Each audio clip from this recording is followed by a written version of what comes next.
Assalamualaikum warahmatullahi wabarakatuh. Tabi pun izin memperkenalkan diri, nama saya Andi Agung Yanuar dengan NPM 21130450021 dari Program Studi Pendidikan Musik Universitas Lampung angkatan tahun 2021. Jadi di sini saya akan menjelaskan peran mahasiswa dalam mensosialisasikan nilai-nilai nasionalisme melalui media sosial di era globalisasi. Jadi sebelum saya merana ke nilai-nilai nasionalisme dengan di pertengahan, sebelumnya saya akan menjelaskan awalan dari nilai-nilai nasionalisme. Yang pertama itu, apa sih yang dimaksud dengan nilai nasionalisme? Jadi nilai nasionalisme itu merupakan suatu sikap yang dibangun oleh seseorang untuk mempertaruhkan bangsanya atau menumpahkan segenap darahnya untuk negaranya. Jadi sederhananya, nilai nasionalisme itu merupakan suatu sikap atau tindakan seseorang guna untuk melindungi, membela, dan memperjuangkan negaranya. Nah, dari sini sudah tahu bahwa apa itu nasionalisme, nilai nasionalisme. Maka selanjutnya saya akan menjelaskan sejarahnya tentang nilai nasionalisme.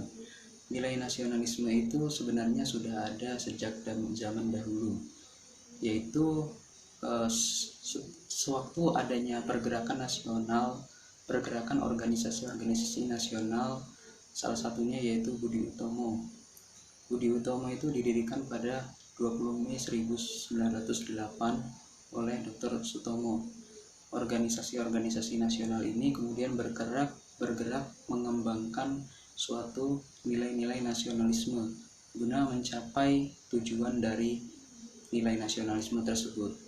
Tujuan dari nilai nasionalisme tersebut yaitu untuk membangun seseorang atau membangun suatu bangsa agar lebih mencintai negaranya dengan cara melakukan edukasi terkait tentang nilai-nilai nasionalisme dan cara bertindak agar bisa mencapai tujuan tersebut.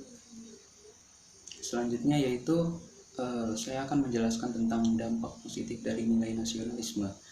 Nilai nasionalisme ini berpengaruh pada sektor dalam aspek industri, perekonomian, teknologi, dan lain-lain.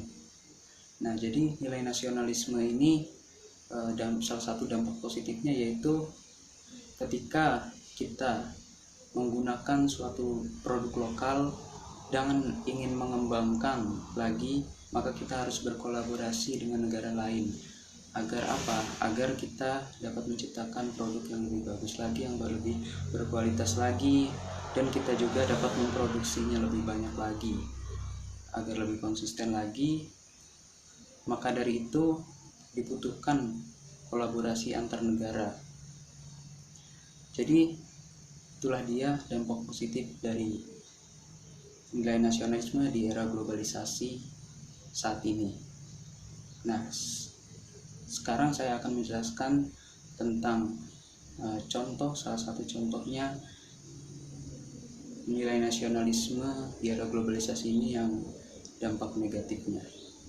Nah, jadi pada akhir-akhir ini harga minyak naik, sektor perekonomian dan sektor lainnya ikut melemah karena dampak hal ini.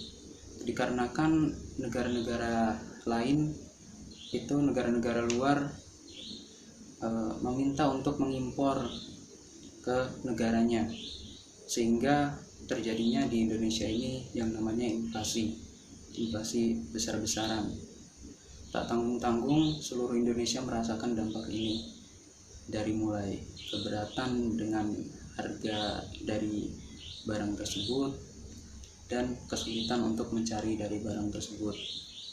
Selanjutnya yaitu nilai nasionalisme ini harus kita tanamkan, harus memiliki akar yang kuat agar mampu menopang membangun kehidupan bangsa yang lebih baik lagi.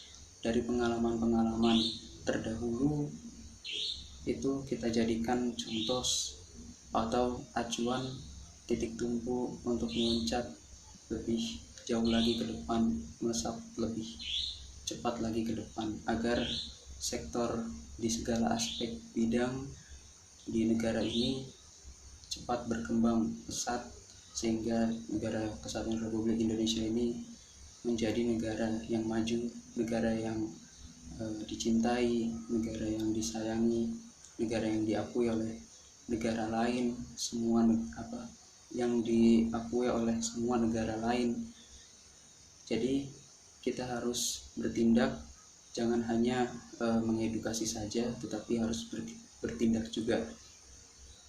Jadi pesan saya di sini yaitu kesimpulannya adalah kita harus saling bersatu untuk mencapai tujuan nilai nasionalisme yang akan diinginkan.